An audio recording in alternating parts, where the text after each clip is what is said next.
I think your first shot of Nubain is as significant as when you lost your cherry. As you, I'm telling you, you don't forget it. Yeah, yeah. I made it an art form, like literal, like feathering down the arm. So I'd have 3 or 4 insulin pins here and 3 or 4 insulin pins there. Each insulin pin contains 1 milliliter. So 90+% of everything that leaves my mouth, I'm like, please fact check me. Please do your homework, because it is true. It's not Justin's version. It's just objectively true. Only pro bodybuilder in my knowledge, to my knowledge, again, what I've seen on sightseeing, the only pro bodybuilder that I know that hasn't used it is when I'd not had a shot of Nubain for about a day, and I shit myself. Literally shit myself. What I think is that we need to jump into something juicy. You go for it.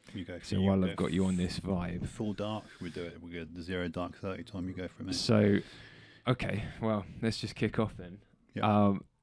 Justin, from the conversations we've had over time, yes, I want you to tell me some of the stories of, I don't know, the glory days. Basically, you got into bodybuilding. I did. Very heavily. Very and much, yeah.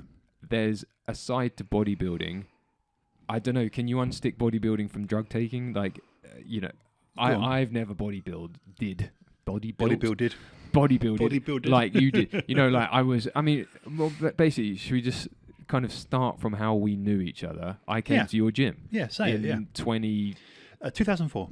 God. August 2004. So in 04, I was 16, I think, and I was going to a gym around the corner called Fitness First, massive franchise Which gym. I opened, that branch. Yeah, there was a history with that there. And then I heard that there was a new gym opening. Oh, really? Is that? Yeah. Is that? Oh, okay. I heard from my dad. No way. Because my dad was, he owned a glass shop, and he said that a ton of mirrors was being moved into this kind of industrial unit. I never knew this. And he thought that there was a new glass shop, business opening. Turned out it wasn't. It was a gym. I was like, ding, like, wow, okay. Because I was really into the gym by kind of late 16 after I'd seen some development. Like, I was like, this is amazing. This is magic.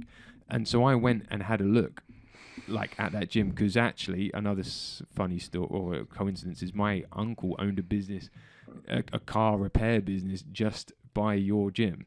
So anyway, was that BMW, wasn't it? They owned by Pete, opposite, or not? No, that was different, because you were mates with that guy in the end. I knew him, through Brian. This was Cars Childhood Accident Repair, if you remember that one. Yeah. So anyway, oh my god, So so I knew where you were. So I went down and I was ready to go in, but I saw this fucking giant man like outside, and I was so intimidated. I turned around again, walked off, and then I thought, a couple of days later, I was like, right, just don't be an idiot. Like, it's just a gym. Go down there. Yeah. Now there was 2 fucking massive men outside the door. One of these guys had his arm, like, literally. I mean, this is how I remember it. It's probably an embellishment, but had his arm on the door, at the top of the door. Yeah. Which can't be possible. But basically, I saw these 2 guys there, these fucking big 2. Right. And I was like, right, I know I need to keep my head up. My chin just needs to be up. My eyes can be down, but I have to be a man. So just walked. I probably was walking like, Mr. Bean. Walked as fast as I could underneath this guy's arm, and then kind of got into this dark place with just like chrome and silver everywhere, and I was like, I was super anxious, but was like, my eyes went from being outside in summer to like, then having to dilate to take in the air. Yeah. And then, but I kind of went up these stairs, and I just felt this presence behind me, like this gorilla just kind of coming up behind me, and then he got in front of me round the counter, and was like, hello sir, may I help you? And I was like, who the fuck is this gigantic man being so nice to me? It was you. Oh, it was you. Like, I literally walked under. I try not to look at you, but you were absolutely massive. You were still. I mean, you were still a big guy, but sure. But back then, I was big then. With the musculature, yeah, like hanging off you. I'd seen the magazines. But I don't think it can prepare any person, to see a real bodybuilder in real life. No, To see an arm prime that then, is yeah. the size of your leg and then bigger. Like, I remember there's one time in the gym, because, well, I mean, basically, I was like, this is my destiny. Okay. I am here now. This yeah, is it. yeah. And it said no under 18s on the door. And It I was did like, say that. even at that point, I did was put like, that. fuck it. No, I'm just going to, I'll just lie about my age. You never asked. I didn't ask. No, I'm And sure I think sure I paid my dues, started working out there, and got the best gains and the best experience of my life. It's lovely to hear. But I remember seeing you again, because we got on really well. We did. We did. And couldn't even kind of consider now how old you were. You were in your 30s. I was 60. I was 34. So if I was 60, Hang on, if I'm now 50, hang on. So we're talking. Actually, I would have been 32, because this would have been August 04, because I remember our actual opening date was September the 11th. Seriously, September. I remember saying we can't do this when I got Dorian down. So, yeah, September I was so 11th. gutted I missed Dorian. I know. He was like the god. He was. I mean, great. he's still. I mean, he's become massive now. Oh, But bigger. back then, He's bigger now. he was still. Oh yeah, the that's pedigree, synonymous the top. with Buck stops there. But no, you're right. Yes, I mean chronologically, yes, this was August, 2004. So if we're now 2022, so we're actually 18 years on. So I've got to take away 80. So yeah, I was 32, buddy. I was 32. Right, okay. Yeah, yes, because I'd done my 3 shows, and my first show was at 30. So yes, I was basically in my off season still holding all the prep I'd done for those. I'd done the British Grand Prix, so which was my pinnacle of my very brief competitive career. But anyway, yeah. So you basically saw me 6'4", 6'5" guy. 6'5", yeah. So I always say 6'4", but it's actually 6'5". I got measured the other week at Guy's Hospital, so I am 6'5", yeah. It's massive. Like, even that size is huge, but then it's the actual width and depth. And I remember this one time, you used the women's showers because there was basically no women went to that gym. True. Yeah, we didn't So have any. it was just your personal shower. And, Apart from Sadie, Sadie, but no women. Yeah, I remember trying to find you and then realising you're down there. So I was kind of like, knock. Excuse me, Justin.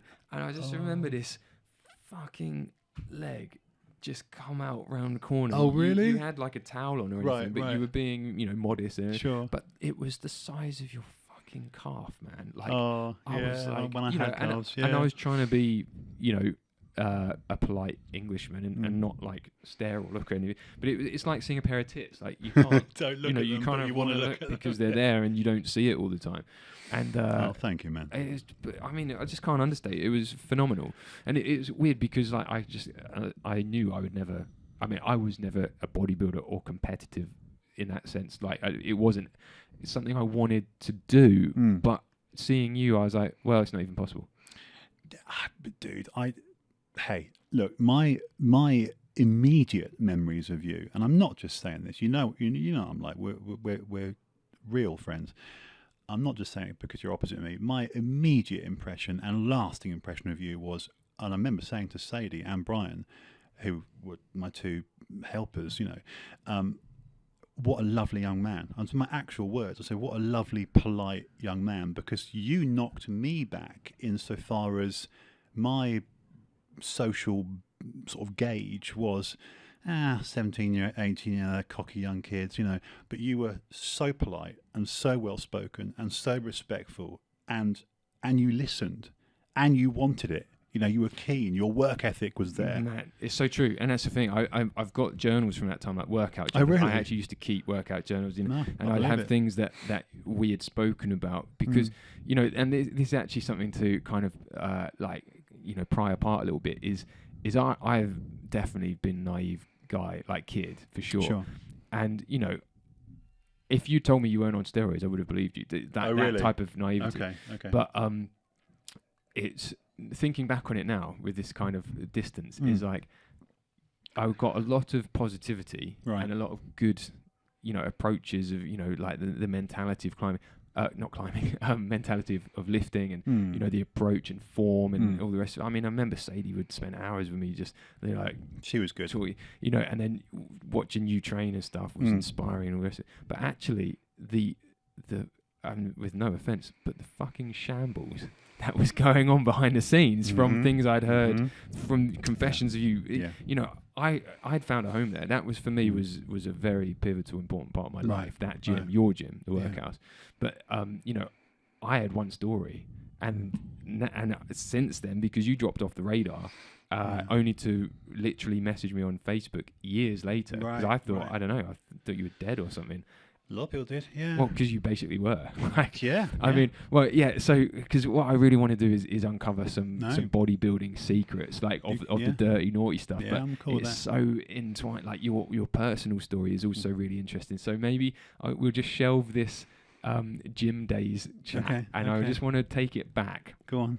To time when I had no idea. You know, I wasn't, a mere fetus in the world, and you were running the streets, running up and down from north to south, to north, running gear around. Yeah, I mean, but like distributing gear. The way the drugs and stuff operate now, I mean, I don't know. It seems a lot more open. Seems a lot different. Right. Back then, you know, like, I don't know. It feels like such a different time. Absolutely. And everything was different. Like, it's like the world we live in is not comparable. Like the drugs that were going on, you know, like, well, I just want you to tell me the stories of the gangland, of the drug, you know, it's because this isn't about weed and about coke. No. I mean, maybe it has that element to it somewhere, but this is about like steroids and other gear. Steroids is the hub. Yeah. Like, what's that? Uncover that. Tell me about it as much as you feel comfortable to talk about it. Look, three C's. Caveat. You know, it was a clandestine cult, cabal. You know, that's not an exaggeration. And again, double caveat, doubling down from me. And this is, I'll literally fall on this sword. This is the hill I will die on. When it comes to telling anecdotes, stories about what I did and what I've seen, it's not, you'll never hear me utter the words, I heard this, or someone told me this, or apparently this happened in the room next door. No, it's either what I did or what I witnessed right here. So, no exaggeration, no embellishment, no bullshit, no need. That's literally, and I say that just before I tell you anything, so that anyone watching this or listening will be like, okay, this guy is not a bullshitter. There's no sugarcoating it. There's no need to embellish these stories. They're rad enough. They're crazy enough. So it was a different time. A lot of things about the nature of obtaining steroids. I mean, of course, now it's very much.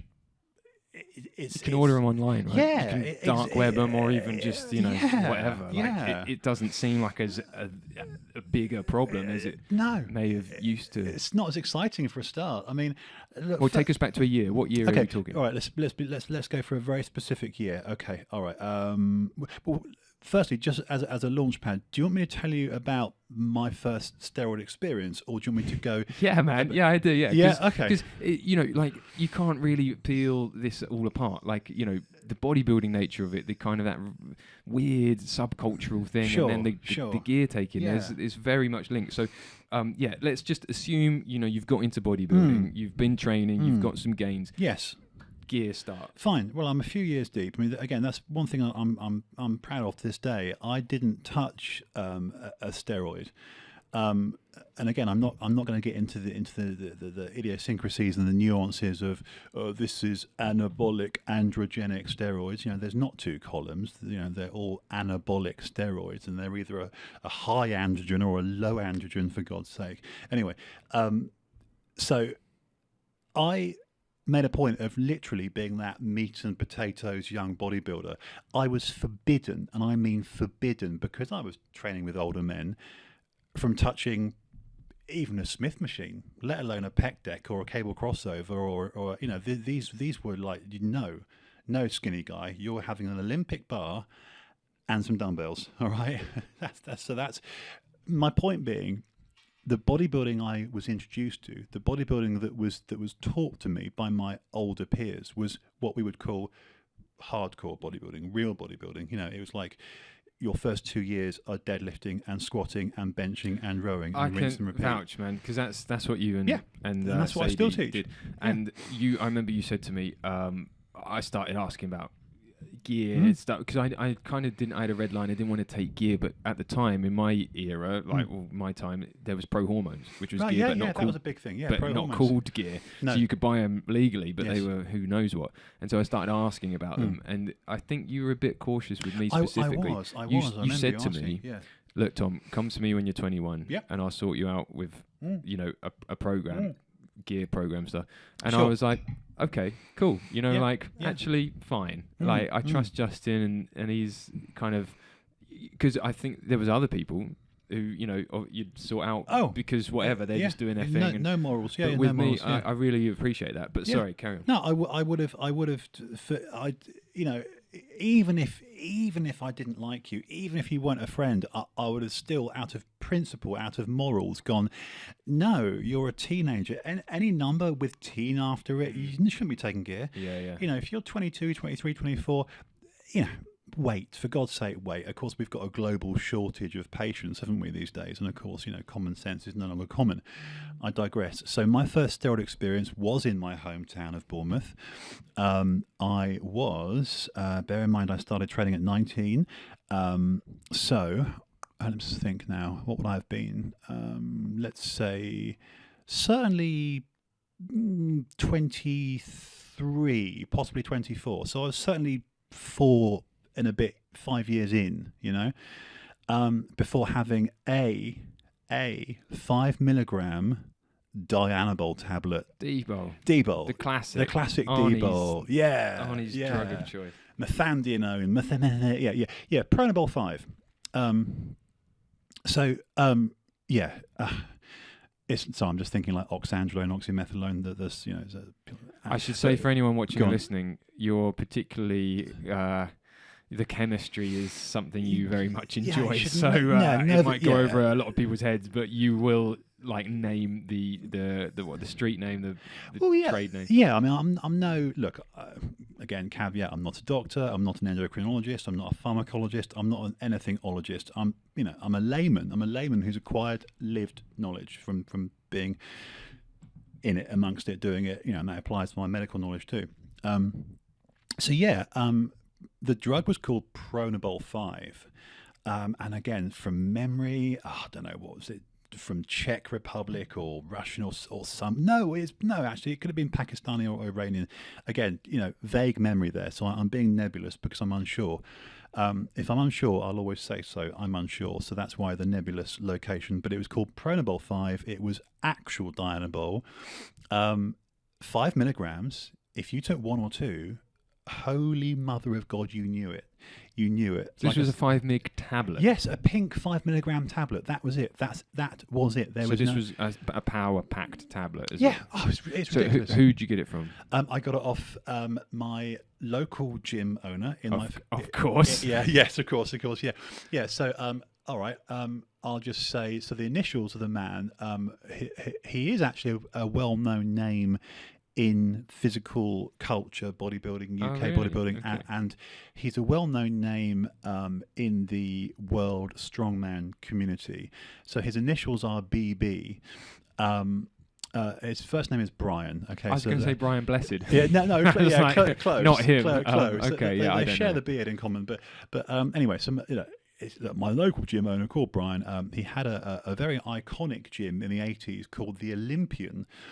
And then in my time, which of course was the 90s, bearing in mind I got into it, really sort of 1990, which was, Dorian's, launch pad, really.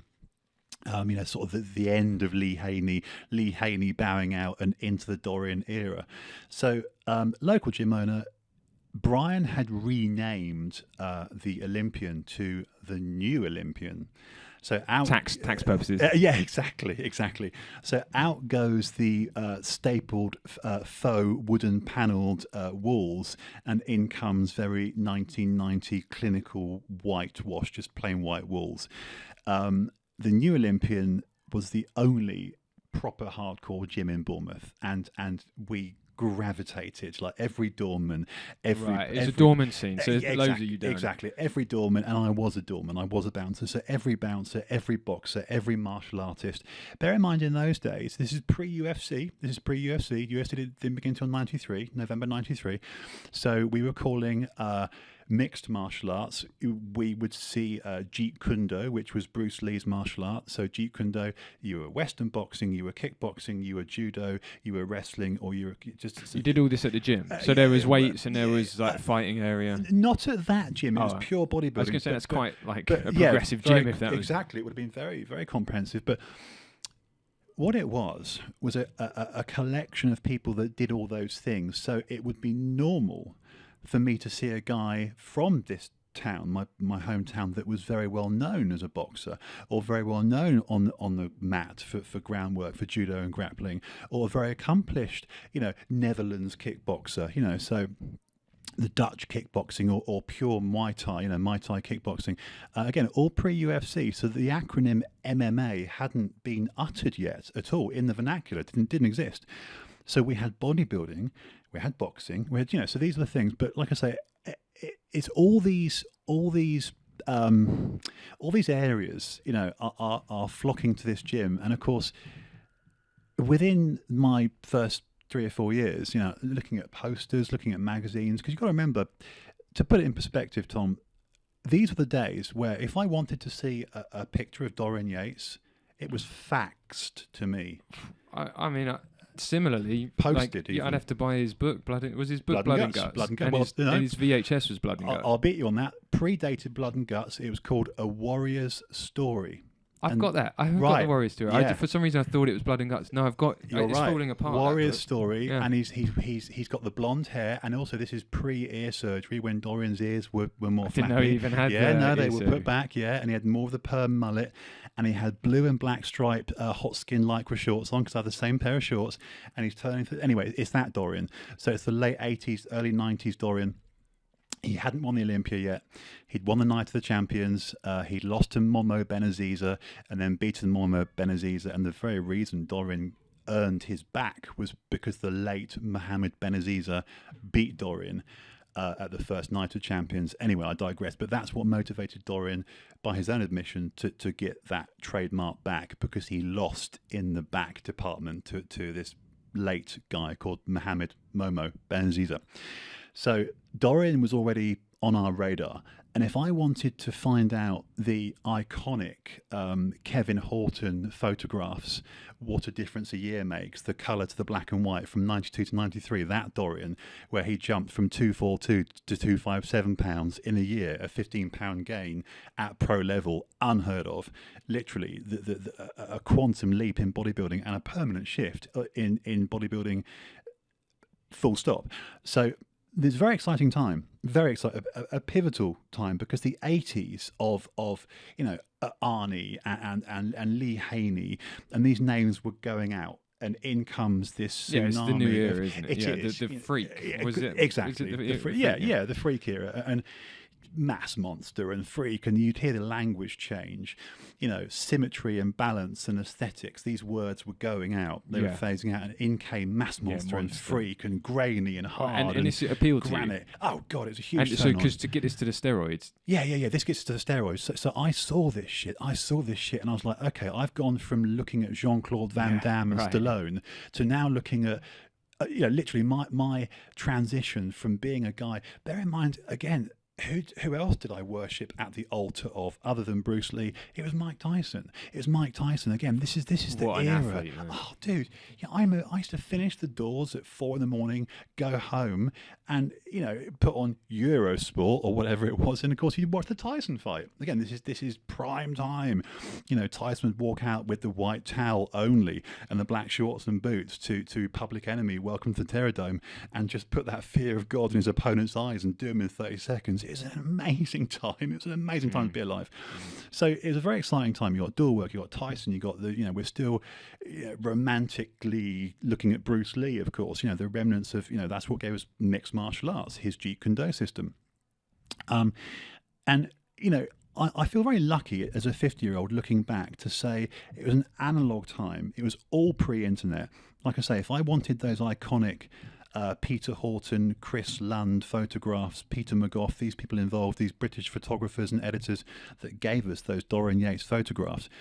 I remember ordering those photographs and then seeing a fax and then getting them through the mail, and having to subscribe to American Flex magazine and British Flex magazine. This is how it was done.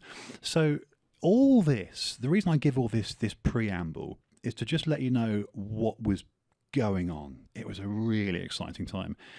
Also, here's the icing on the cake. Gear was real. Gear was real. There were no multi-dose bottles. There was no 10 mil this and 10 mil that. Tablets were real. Vials, amps were real. And it's what people would now call pharmaceutical grade.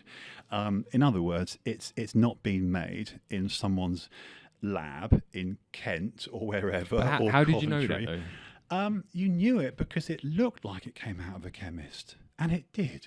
It looked like it came. Even to the untrained, here's the reality of this steroid conversation. Even to the untrained eye, even to, frankly, an idiot, if you went to your local chemist and bought ibuprofen, in presentation alone what a box of Nurofen or a box of aspirin looks like, or just a box of vitamin C. Just the sheer quality of the packaging. And when we had steroids in those days, they damn well looked quality. There was no sort of discrepancy in the print or the labels or the patient leaflet.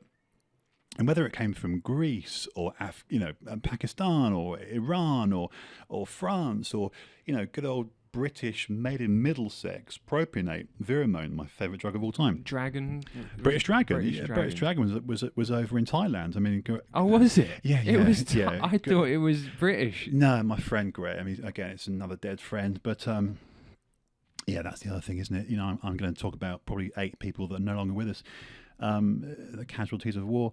My late friend Graham really was British Dragon. Again, I'm mentioning his name. He's no longer with us, but the actual formation of British Dragon was, absolutely. It was over in Thailand. Okay, but let's get on to you taking it. So I got my hands on Pronabol 5 from my gym owner. Literally, and what was it? This was It was a tub. No, it came bottle? in a sachet. A sachet. In what? One tablet. It came 100. 100 tablet. 105 mg tablet. Yes. So if you can imagine if you will, a Lemsip.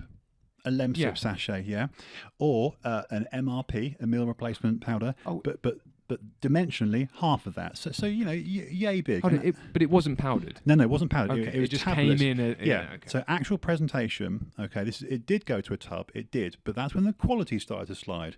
Again, I've got memories of. Right, number one, it was proper silver. Like a real sachet. When you tear it open, number one, it's silver inside. It's proper isn't it? The inner thing is silver. The outside is paper with real print on it, not some stuck on dodgy label, and it's silver and it's hard to pull open. You had to get scissors on it. How did you feel when you got that sachet? Oh God, do you know? How was it? Was it like behind the desk in the gym, or was it in the locker changing rooms? In those days, because of the nature of the, I don't want to say cult, but the club, the community. It wasn't frowned upon. It was very open. I'd literally go to the gym counter and I'd say, hey, so-and-so says I'm ready. It's time. Could I please order? And you'd request items. I've seen that happen around here in where we are. Really? In London, yeah, a very famous gym, which I won't name. I've seen that happen. Yeah. And I was kind of blown away by the brazenness of it. Does the gym have the letters M and W in it by any chance? Or I wouldn't like to. Okay. I wouldn't like to say. I don't want to get killed. Yeah. But I basically know what you mean. Is what I'm trying to say. I'm sure other people possibly had that. At the counter. That's the reality of it. So there was no fear really, just excitement. You got your utter sachet. Excitement. Well, I'll tell you why there's no fear, because there were 5 coppers there getting it as well. That's the irony. That's the reality. Yeah. The hidden joke, isn't it? Or the hidden in plain sight. Absolutely. The bollocks and all that. And what I will get onto later on is I'll openly tell you about my 3.5 years in Venice Beach, where some of the biggest guys I ever saw were policeman. Yeah, but so you got your gear. so I've got my. Are you my there Dynabol. with it? You taking it in the? Absolutely. I didn't even wait. I didn't bet even. you did. Yeah. I mean, I remember because, of course, here's the thing. We hear the term drug-like effect, and it plays tricks on on your mind. If I stick to lay terms, I'm not going to start talking about the effects on sort of release of certain compounds in your mind, and serotonin, and sort of the satiety of things, and that excitement. But I got this damn packet, Tom, and I remember going to the toilet immediately. In fact, I barely made it to the toilet. I'd torn this thing open, and it was hard to pull. You had to really give it some. And I just took one, and I remember the smell. And as you opened it, because it's such a great memory, as you open it, a plume, a cloud of pink smoke, because these tablets were pink. They were all pink, the colour of Winstrol, right? So they're pink, and you tear it open, and this plume of smoke came out, this chemical smell, this do you know what I mean? And I just took one. And I wasn't sure if you had to swallow it or it had to be sublingual under the tongue. I just took it, and I went and trained, and all of a sudden, I'm growing in my head. Yeah. So because it wouldn't have worked straight away. No, of course not. But when did you start feeling it work? Day 10, I was literally a stone heavier. I mean, I kid you not. I literally put on over a pound a day, and that's not even. Do you know what? I'm actually conservatively giving you that number. So 14 pounds in the UK here, 14 pounds to a stone for our American friends. 14 pounds, 10 days. Sure, it's not muscle. Of course, it's not muscle. It's water. It's body fat. It's whatever. It's bit of this, bit of that.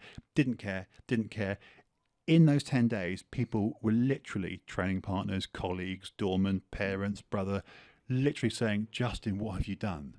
Are you wearing 3 sweatshirts, three t-shirts?" I'm like, no, I'm actually wearing the same clothes. I literally started to, Because even with the water retention stuff, the fact is your strength goes phenomenally. Ridiculous. Yeah. I mean, my bench press went from 100 kilos to 140, like that. So just gain a plate. I mean, come on. And so tell me psychologically then, you're not even 2 weeks into this. How long was your cycle going to be? I think the first one was something like 40 days, 42 days. So 6 weeks. 6 weeks. Yeah. On Debo? Yeah, just Debo. Hold on, 5 mgs, how often? 5 mgs. So I was told to take, actually, to be fair, the gym owner was very precise in what he wrote down on the back of, a menu or a leaflet, whatever it was. Fag packet. Yeah. Our opening hours are, literally, it was a tablet for 5 days, and then 2 tablets for 5 days. And, he'd give me like weekends off and stuff. Oh, and that sounds like a lot. Oh, no. Well, to be fair, a tablet is only 5 milligrams a day. Bear in mind, a lot of people are taking 30 a day. Oh, okay. I don't know dosage. I don't know anything really in terms of actual delivery. Like the yield. So let's take a well-known drug, oxymethylone. So Anadrol. Napolon. This people say naps. So that's a 50 milligram tablet. So you'd have to take 10 Dynabol to, in terms of equivalency. If we're going to titrate our dose up from 5 milligrams to the equivalent of an Anadrol, a Napolon tablet, you'd have to take 10 Dbol. We can discuss toxicity all day long, but the reality is, in those days, because this stuff was real, you didn't need lots of it. This was standard dosing procedure. Absolutely. And your age? At this point, I would have been exactly. Let's think about this. I think this was 94, which makes me 22. Okay, 22. Cool. And then you're doing. It could have been late 94, but 140 kilogram bench press. What's that in pounds? 2.2 pounds to a kilo, so it's 300 pounds. Nice. Yeah. That's big weight. It's good weight. I mean, to be fair, it was my maximum weight. I was never a strong bench presser. But these albatross arms. But my squat went up massively. My deadlift went up massively. My 140 deadlift became a 200 kilo deadlift. My 120, 140 squat became 180. I learned to front squat all of a sudden. Things like that. I'd stack the leg extension unilaterally. Things like that. One leg on and wait till I get on Ultimate Orange. But the D-ball was 5 days a week, weekends off, 1 tablet, then 2, then 4. I think I peaked at about 6 or 8. What was your post-cycle? It didn't exist. I was going to wonder about that. I don't know when that came in. It should have never come in. What was your time off then? Took a month off. Took a month off. And It was short. Were you just then blasted? It was that you set then? Yeah, well, 6 weeks on, and then literally, I think I took 30, 35 days off. Again, it was quite precise. And you noticed a massive decline? No. So you managed to retain... Not at all. Yeah, I was still strong. I was still bulky. I probably lost about 6 pounds. Right, but negligible. Negligible. I'd say, again, conservatively, I put on 28 to 30 pounds in that first course, which is what, two stone and a bit. And again, it's water weight, but the fact of the matter is I was bigger. And of course, you will get some residual growth. And I was stronger. And as we all know, more strength can equate to more tissue earned. And it's exciting. Because I'm just trying to get it now, the mentality behind it. You're 22, you've taken gear, you're like, oh my God, this is amazing. Take some time off because you've been told to. It's part of the standard procedure. Yeah. And then are you just literally waiting to get back on it? I couldn't wait. That's the thing. I just want to get the psychology. Is it like, this is me. This is my thing now. 30 days off. And then it's like... Absolutely. Okay, back absolutely. On, right. It is. And just growth to growth to growth to growth. Yeah. I mean, because this is, here's the thing, and you would have heard about it, and most of the audience would. Most bodybuilders, most people, in fact, I don't even need to qualify it by using the word bodybuilder. Most gym attendees that are semi-serious will be familiar with the 2 Ds, Dianabol and Deca-Durabolin. So, of course, my second course was the introduction of the injectable, which, of course, that lovely golden viscous olive oil known as Deca-Durabolin. So to people who might not be sure, this is a stack. Yeah. And this is a more advanced way of yes, because these two the compounds, what's the word? Complement each other. Yes, they do. They do complement. It's a lovely superset. One's a long acting. Of course, the nature of Deca is it tends to stick around for 8 or 10 months in your system. So you're off it, but you're not off it. Well, exactly. That's the idea. Exactly. That's why athletes blow hot. They get busted because they come off and they've still got Deca in their system 3 months later. Right. Just poor advice. Short-acting drugs. This is test. cycle 2. What happened? I got harder. I got fuller and harder, and my muscles looked more plastic. And this is a good term.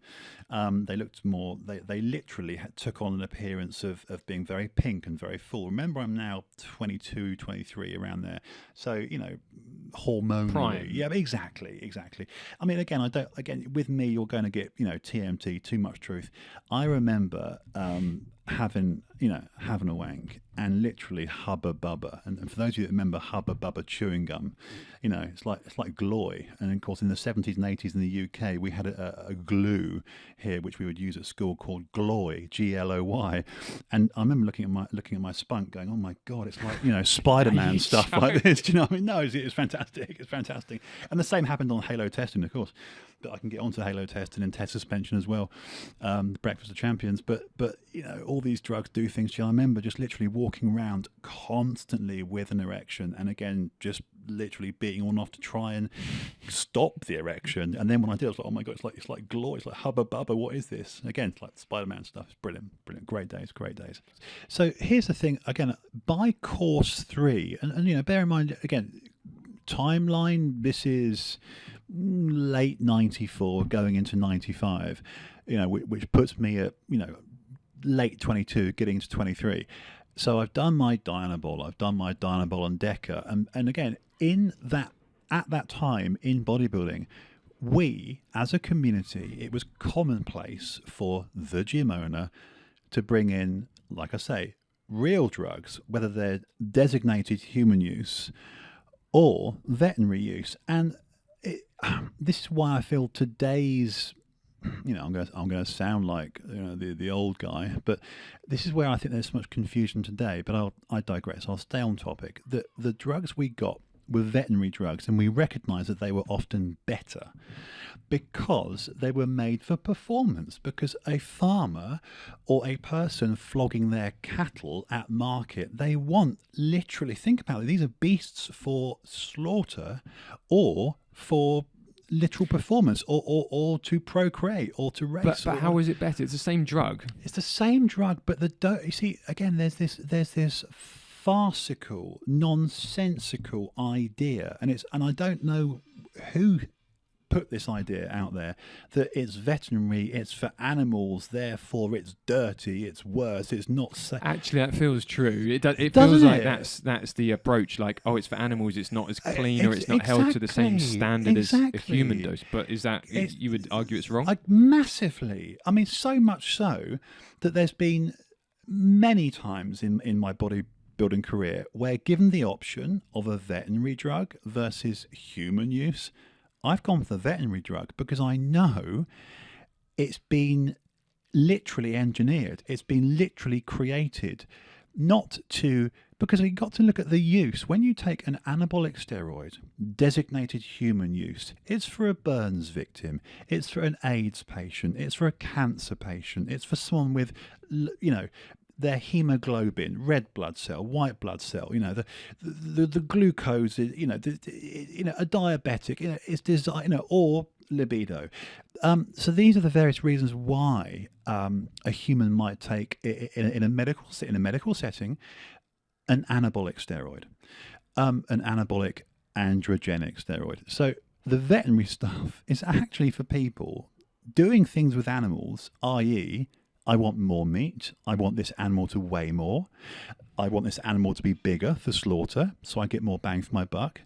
I want the quality of the meat. I want to make this animal more muscular, or a racehorse. You've got to think about why a veterinary steroid is created, and it is for actual performance. It's for performance.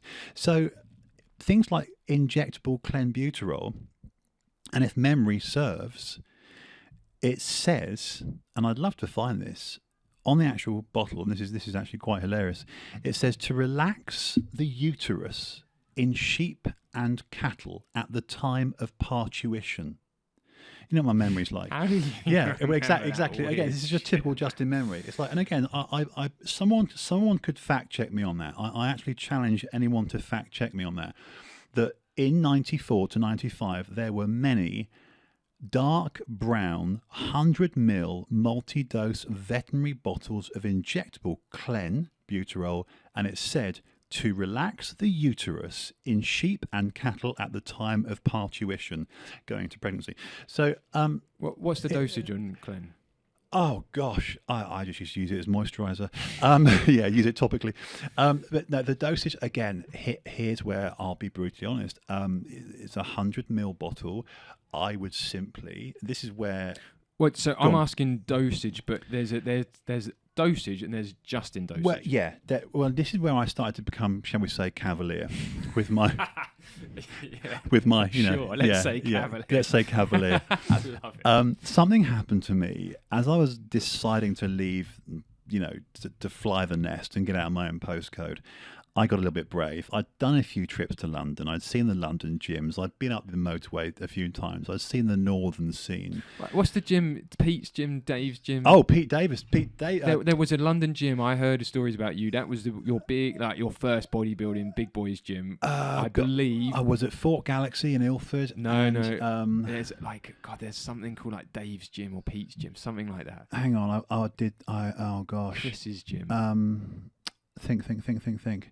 Oh, Ryan's gym. Was that a big turning point? Oh, hell yeah. Ryan's gym. Was that London? Yes, it was in Sydenham, SE25. Sydenham, which is a fucking pretty full-on place. Yeah, because nowadays, obviously it's long gone, but nowadays the most iconic gym in South East London is SE26, of course, the iconic Metroflex, where I spent my last 7 years. And that was back there? That was around too, because it was owned by Mick Van Wyck, who of course was Wolf on Gladiators. Oh, really? Oh, yeah. I got so much stuff. We're talking. I'm glad you mentioned that because I'd actually forgotten that. Yeah, Ben Ryan, Ryan's gym in Sydenham, huge turning point because there were people at that gym that did influence me. One was a doctor. Yeah, I know. Yeah, we'll just leave that name as doctor. Yeah. One was a doctor. And the others were strongmen, competitive strongmen athletes, But this is your foray into London. Oh, so hell yeah! You were breaking away from. You've done a few cycles now, or a couple of years of cycles. Yeah, literally 3. So you've got some mass. Yeah, I mean, we're talking in total now. Like I say, in terms of my actual use. In terms of a repertoire, the actual drugs I tried, Dianabol, Deca, clenbuterol, and possibly halotestin or cypionate, maybe. So yeah. And you've gone from orals to injectables, so Yes, you've done you've kind of, you've got experience by this Yes. point. So you go to Ryan's gym, Yes. Big Boys Gym. Big Could Boys you say Gym. that? Is Oh, that God, correct? yeah, absolutely. Had you been in an environment like that before? Never. It blew my mind. It was a very closed, clandestine club. I mean, so much so that I would go so far as to say it wasn't really open to the public at all. Yeah, right. So It if I really walked in wasn't. there, I would not feel welcome. You'd get a vibe. Yeah. I mean, they'd be polite. They'd say, "Hi, can I help you?" But you'd do an about face quite quickly. Yeah. And but you went in there with mass size. You're 6'5" anyway. So you must have. Yeah. I mean, look, Did you have to work hard, or was it? You're one of us. I'll tell you what. We're talking really about the sort of barrier of entry, aren't we? What gets you into a place. Again, I'd befriended this doctor friend of mine who I'd actually met in my hometown. So as I was studying, just to get the sort of chronology right, just get the timeline right, this would have been March 95, and the reason why I know it was March 95, I was studying for my American College of Sports Medicine, ACSM. I'd done my YMCA personal training course. I was already a couple of years into PTing then, and I wanted my American College of Sports Medicine. So I was studying for that. He was studying for his medical finals.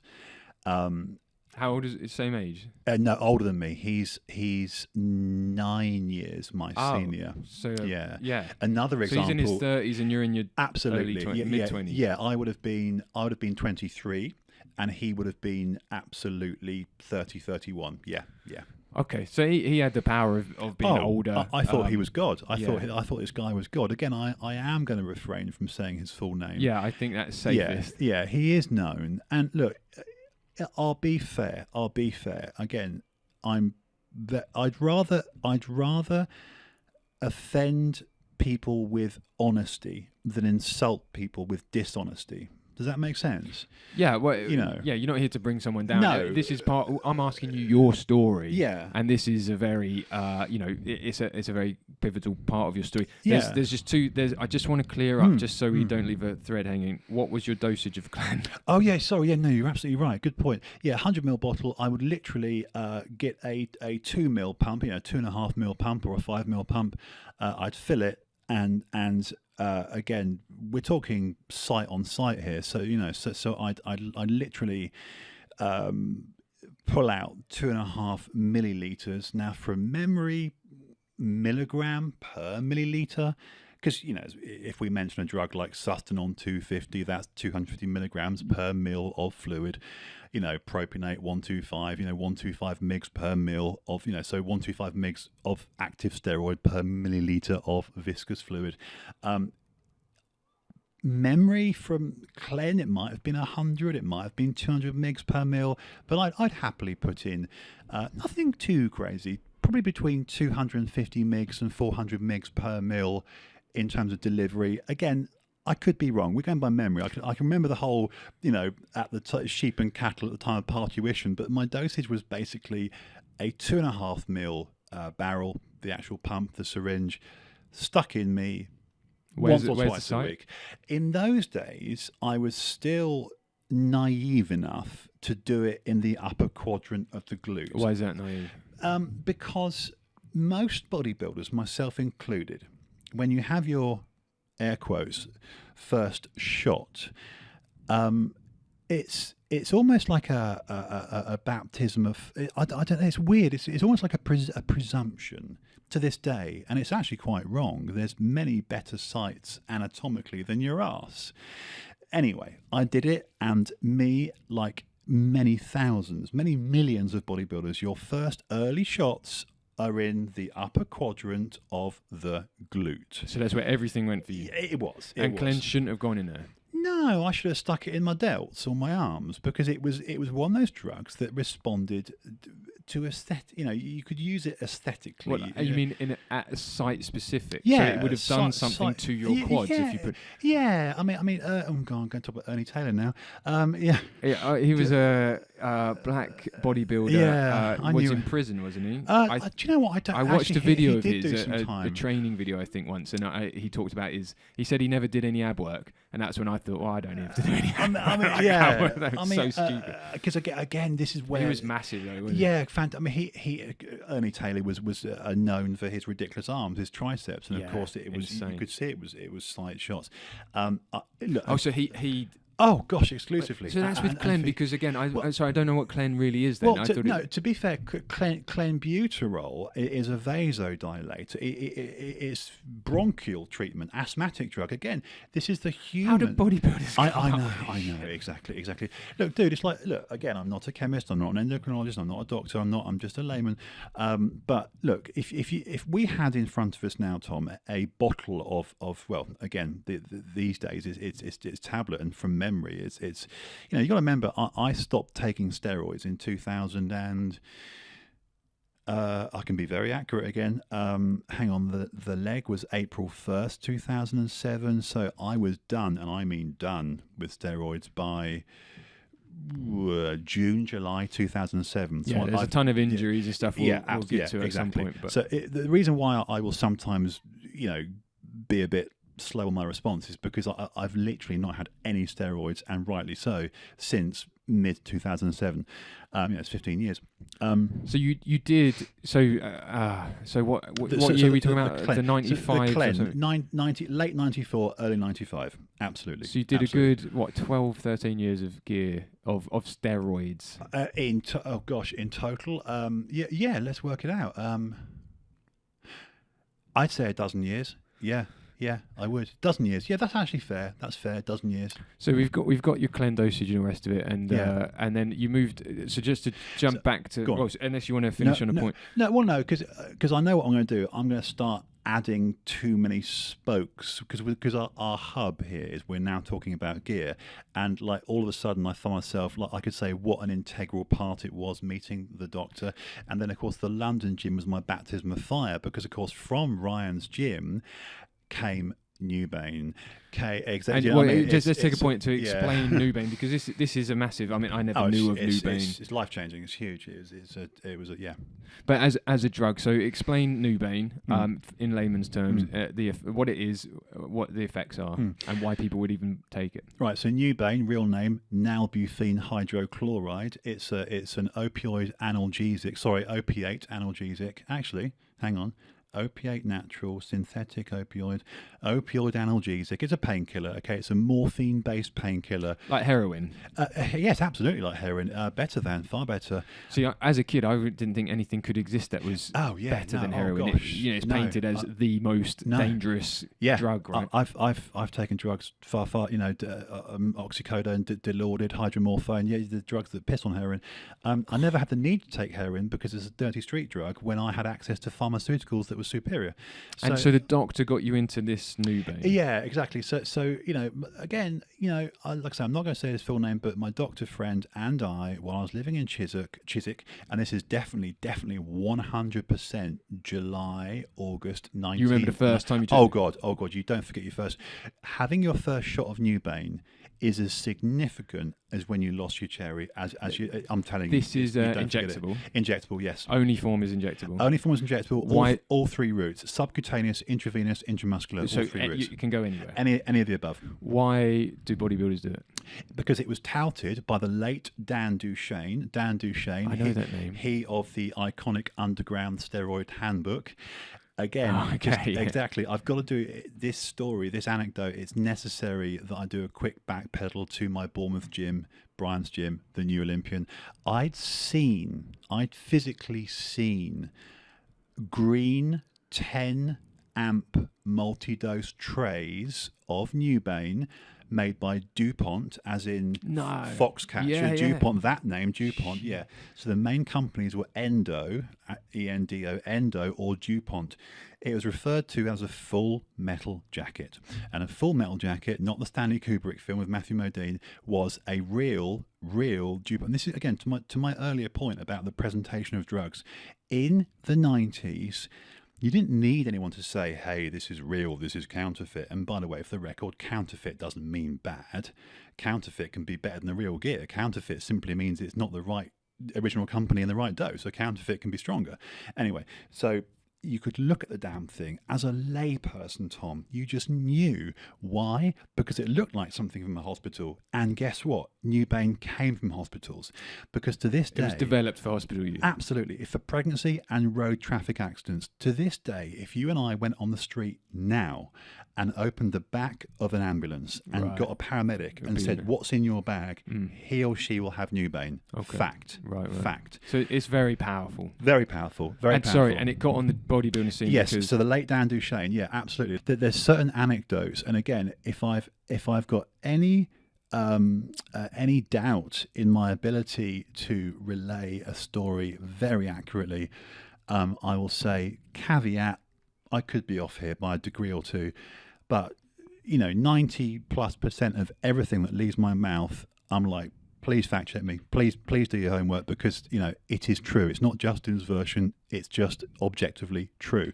So the late Dan Duchesne, he popularized a very widely used thing, very, very ubiquitous use of Ultimate Orange, which was, of course, real ephedrine mixed with orange flavor and nothing but. Oh yeah. That believe me, that's just. I mean, we could do a whole podcast on that. Just ridiculous. Again, the Jim O'Brien got that in 95. 95 was a real turning point. 95 was Ultimate Orange. It was Nubain. Something happened in 95 with bodybuilding in the UK and the US. Just something happened. I don't know. It was Dorian's third Olympia. He'd won 92, 93. Yeah. Anyway, it's something happened in 95. But back to Nubain. Bear in mind, I took my first Nubain living in Chiswick, at my flat in Chiswick with the doctor in July/August 95. But I'd seen the drug. I'd seen it at the Bournemouth gym, and I didn't naively know what it was. Later on, when I run into the drug again in Ryan's gym, literally, half a year on, it's the same damn drug. It's DuPont. It's a green full metal jacket. And I sat in... My friend and I sat... Shit, that's done. My friend and I sat in the London flat, which actually belonged to Matthew Kelly. I'll say that. That's all right. Real name. He's a celebrity in the UK. Yeah, Matthew Kelly. Or was back then. Stars in their eyes, and game for a laugh, and real name's David, by the way. That's Matthew Kelly's actual name is David Kelly. Okay. Seriously, and his son is called Matthew. Yeah, seriously. But my doctor friend, we sat in there. We cracked open this box, which had come from Ryan's gym.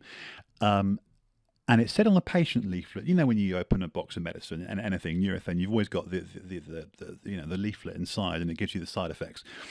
And it said quite clearly, for intramuscular, obviously, perpendicular to a joint, it's a deep intramuscular injection, or subcutaneous, which is just, in the fat there, under the skin, or intravenous. So we had the option. And we got our insulin pins, the little orange top thin insulin pins for insulin, or any water-based drug, because of course Nubain's a water-based drug. It's not a thick viscous steroid like the rest. It's not testosterone. Remember, Nubain is an opiate analgesic, analgesia, painkiller, morphine-based, highly addictive. And we just saw on the patient, and bear in mind, did it say highly addictive on it? Oh yeah. Okay. Oh yeah, like literally. You knew what you were getting yourself into. Well, here's the thing: we conveniently chose to ignore that. This is where the doctor hadn't done it before. No. You guys both did it together. Did it together upon his suggesting this would be fun. I felt comfy. because of course his knowledge of medicine, his knowledge of anatomy. This sounds kind of crazy. It does. Do you know what I mean? I know. I mean, I get where you're coming from. A doctor. I have a doctor friend. I trust what he says. Right. But.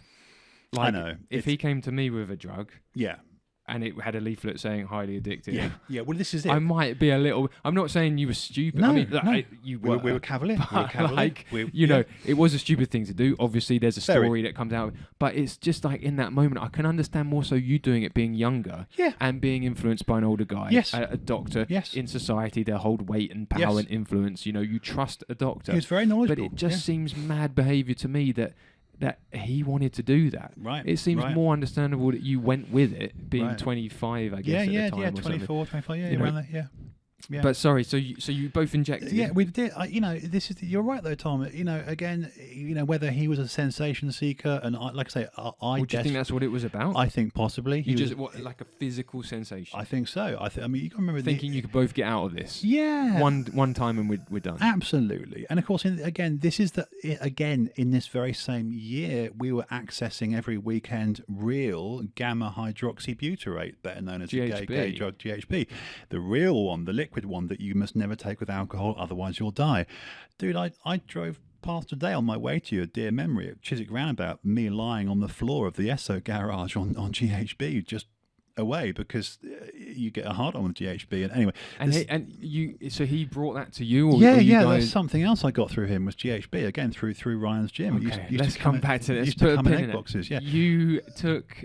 So anyway, so we take the Nubain, and like I say, we read the patient, a cursory glance at the patient's leaflets. Intramuscular, intravenous, subcutaneous. The first ever shot we chose to go intramuscular. We thought, not going to go in the vein because, of course, the vein would be too fast acting. Yeah, well, it's too train spotting, isn't it? We'd all seen Ewan McGregor about not being like one of them. Yeah, again, this is the irony, this is the absurdity, this is the perversity. We'd looked at this and gone, it mustn't go in the vein because that's Danny Boyle's, Ewan McGregor train spotting, and you're a smackhead. But the reality is, in terms of delivery, we all know, what's the quickest route? It's in the bloodstream. That's the best route of administration for a water-based painkiller. So where'd it go? We, erring on the side of caution, we stuck it in our delt. We stuck it intramuscular. Right there. Yeah, literally bang, in the side of the shoulder, in the side delt, the medial head. Yeah, easy peasy, lemon squeezy, in, tiny little prick. Oh God, I said it again. Anyway, it's too late. I looked at my friend. Let's call anyway, I looked at my friend. I'm not saying his surname. There you go. I'm not saying his surname. There's lots of doctors. Yeah, he might not even be called that name. Exactly. It could be called Bob or something, couldn't he? Yeah. So I looked at Double D, and I just, I remember, when you first have sex, that orgasm, that feeling of, oh my God, literally. Let me put it into real world terms. If someone, Tom, had walked in the room and said, "Hey, Justin, your parents are dead. Your pet cat is dead. Your brother is dead. Your house is on fire. Your bank account's dry. Everything." I would have gone, great. Because that was the effect. Exactly, yeah. You were so numbed off. Absolutely. Just anaesthetised. So where's this application to bodybuilding? None. This is where Dan Duchesne, again, you're right, and thank you for making me say this because, actually I appreciate you saying that because, again, the great late Dan Duchesne said, who wasn't a bodybuilder, by the way, because he'd written the Underground Steroid Handbook, he touted, that's the right word, he touted Nubain, wait for it, this is actually quite funny, as an anti-catabolic. And we all know catabolism leads to muscle atrophy and the cannibalization of tissue. We're in the business of hypertrophy, aren't we? We don't want atrophy. So when on the patient's leaflet, it might have said in small print, helps with, anti-cortisol, can help prevent catabolism. That there was the justification for bodybuilders to use it. The reality is, Dan Duchesne knew damn well he was starting a fucking epidemic. And an epidemic is what was started. It really happened through the bodybuilding ranks. Oh, God, so all bodybuilders, was everyone on it? Right. I'll tell you what, it's a lot quicker if I say to you, the only pro bodybuilder in my knowledge, to my knowledge, again, what I've seen on sightseeing, the only pro bodybuilder that I know that hasn't used it is Gunther Schlierkamp. I fucking loved Gunther. Gunther, great guy. He always looked great, yeah. That smile, those blonde hair, so lovely guy. You knew Gunther. I knew Gunther. He was the first pro at Venice Beach that said to me, because I had an air mattress on my back on my $60 Target mountain bike. I was sleeping rough on the beach. I used to tie my bag to my ankle to a bench on Venice Beach Pier. And he and Flex Wheeler, real name Ken, said to me, "Be careful, there's wolves in sheep's clothing here. And what are you sleeping on tonight? The air mattress. Good luck." So Gunther was lovely to me. As was Ken, as was Flex Wheeler, and my late friend Tom Prince. But my first foray into goals in Venice, literally within a day or two, I realised that's the best answer to that question. Okay, but So Yeah, because I've now jumped obviously 5 yeah, years towards goals. you've gone further in your Yeah. career ahead. Yeah, I mean, because the thing is that Nubain really takes precedent in your life. Absolutely. So yeah, let's keep it domestic. Yeah, I knew no English pro that didn't take that. There you go. Dorian. Well, you didn't know Dorian, maybe, but All right, let me answer it this way. I hadn't seen Dorian take you it, heard things. and I hadn't met Dorian. I met Dorian very briefly in '97 at David Lloyd in Heston. David Lloyd in Heston during a seminar in '97. He was guest posing, human silverback. He looked outrageous because, of course, '97 was his last Olympia. So Dorian was literally 22 stone 4 pounds, just beautiful, and his hair was actually really dark then. Anyway, but I met him very briefly because we're talking the late Paul Borison on stage with my doctor friend and Kerry Kayes, CMP, Dorian Yates approved. Of course, CMP became DYA because Dorian was retiring in '97. That's why Kerry took him on. Again, a whole other story. So I didn't meet Dorian proper until the opening of my gym. That's when we became friends. 2004. Yes, correct. It was correct. hearsay or So, rumours. Although I might have been, let's answer it very cleverly. Although I might have been told by reliable sources that Dorian used it, you couldn't confirm it. I can't confirm. Right. Or deny, like other people, you can confirm because you've had it. The other people, I can say I saw them use it. And, but then this is the thing, like at the end of the day, if this is what's happened, if it was an epidemic in bodybuilding. Oh God, yeah. But it didn't bleed into. Well, I mean, it's not relevant if it's in public. If it became people use it in public, but it's just interesting that bodybuilders just started taking this crazy addictive drug. Yeah, and addictive. Because are steroids addictive? No, they can't be. They can't be. Chemically, they can't be because they're not physically dependent. Well, yeah, is that what you mean? But you could have a mental. Even that, I question. Right. I think you've got more chance getting hooked on chocolate and cheese. Seriously. Yeah, I confess. You know what I mean? Again, when I hear young lads go, "I'm hooked on steroids," I'm like, "You're lying. You're deluded. You're talking shit." Because let's be fair. We're talking about conversationally, Tom. Well, and chemically. Again, caveat: I'm not a doctor, but. Although I've known a few, the difference is one is an opiate. You've got opioids and opiates.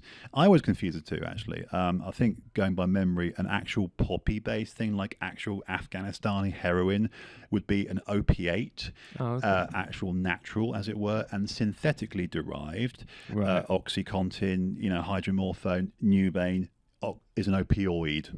Okay, and if I've got those two back to front, I apologise. But from memory, opiate is your actual heroin poppy seed, raw. Our man-made synthetic shit derived from is an opioid. Okay, so yeah, look, a steroid, an anabolic. Whether we're talking a low androgen or a high androgen, that's always pissed me off. People think there's two columns, like an anabolic column and an androgenic column.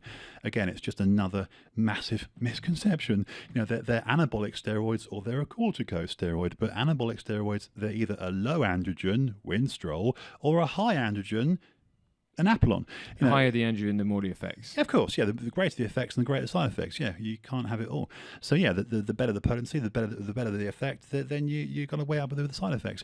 But you can't compare a fucking steroid with Nubain or OxyContin or even codeine, Nurofen, because they're all opiates. That. So okay.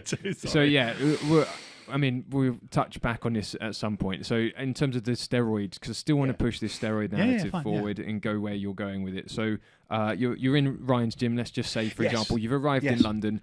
Drugs are anywhere and everywhere. You want to get them highest quality, any type. So, the world has opened up. It's no longer Bournemouth. Absolutely. You're not in the Shire anymore. Absolutely. Yeah. Well said. And you are indulging. Indulging to the point where, let me put it this way. Again, the quickest answer. I realised what I was in when a well-known British pro was, before his leg workout, publicly in the middle of the gym, sat on a bench, taking his Nubain. Really? Ta-da! Yep. This was in Ryan's gym? In the gym, yeah. A gym, just in London, South London. Ryan's gym, a well-known, a very good poser, a very good British champion. Again, great in the 90s, lovely guy, got on with them very well. Sat there on a bench, about to train legs, pre-workout, bear in mind Nubain makes you sleepy. Bear in mind Nubain does mong you out. Bear in mind Nubain does anaesthetize you, Tom. You are a bit on it. Before a leg workout. Well, I go guess figure. then he would take something else to Yeah. counteract it. Yeah, maybe, but I'll tell you again what I saw. And okay, so we're 25, 26 maybe at this age. Absolutely, yeah. So okay, you're taking whatever drugs you want. Yep. I mean, recreationally, sporting wise, you're having a great time for all intents and purposes. Yep. Where's the switch come from now? You start selling them or shifting them. I mean, I've heard the stories from you before as we've chatted, but just clarify everything. Like did you get an offer? Someone be like, oh, our guys just dropped out. Can you do it? You know, like, or were you like, I want to get into this. This is a bit of fun. Like, I mean, you were bouncing on the doors at the time, right? Cafe de Paris. Yeah, I was head doorman at Cafe de Paris for a couple of years. Yeah. And so, for people who might not know, Cafe de Paris was a famous nightclub, Leicester Square. Absolutely, yeah. Very big in the 90s, yeah. Yeah, like every night there was. Was it Leicester Square or Mayfair? Leicester Square. Yeah. Leicester Square. Yeah, Coventry. Yeah. Is that Coventry Street? Was it down Green Parkway? No, I'm getting confused with other things. Yeah. Basically, Central London. Yeah, it's a big deal. Right next door, as in adjacent to Planet Hollywood.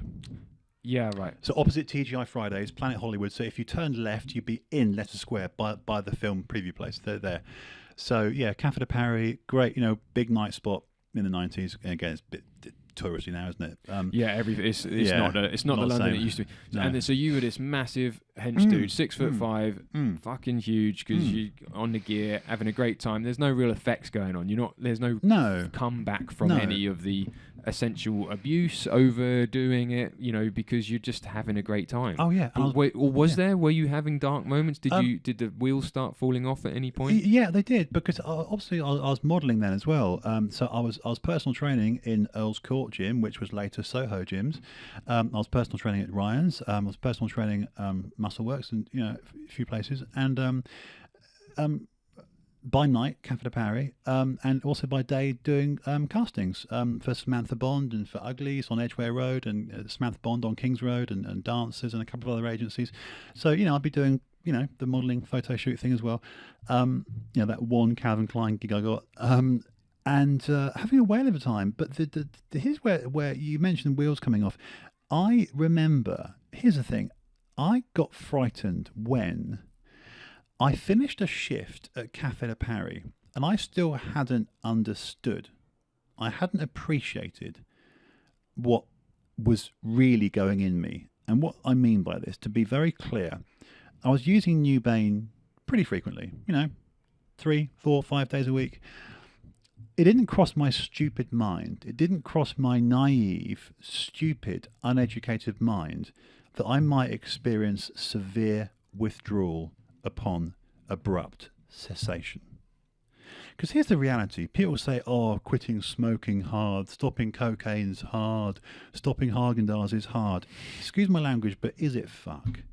And like, I'd finished this shift at Cafe de Paris, and I'd not had a shot of Nubain for about a day. And I walked down, I used to park the car on, not Haymarket, opposite, anyway, just near Haymarket. I've forgotten one of those streets, near Jermaine Street, Haymarket, around that sort of way. What's that big posh store? Anyway, but I'd literally walk back to the car. I used to walk back across Leicester Square, where all the lit up signs. I've actually got Piccadilly Circus. Yes, thank you. And of course Regency Street, but the one before Regency Street. Anyway, it's not Haymarket. It's the one between Haymarket and anyway, whatever. I parked the car there. Just people in London will know the sort of proximity, and I shit myself. Literally? Yeah, literally shit myself. I mean, we're talking like, thank God it didn't happen during my shift. God, yeah. What? Yeah. So what's the mechanism? Well, here's the thing. So, bear in mind, this is absolutely now, it has to be, again, let me give you a timeline. This has to be early 96, not Jan, Feb 96. It has to be. And I walked back to the car, up Piccadilly. There you go, Piccadilly. I was on Piccadilly, actually parked on Piccadilly. Right. Yeah, there you go.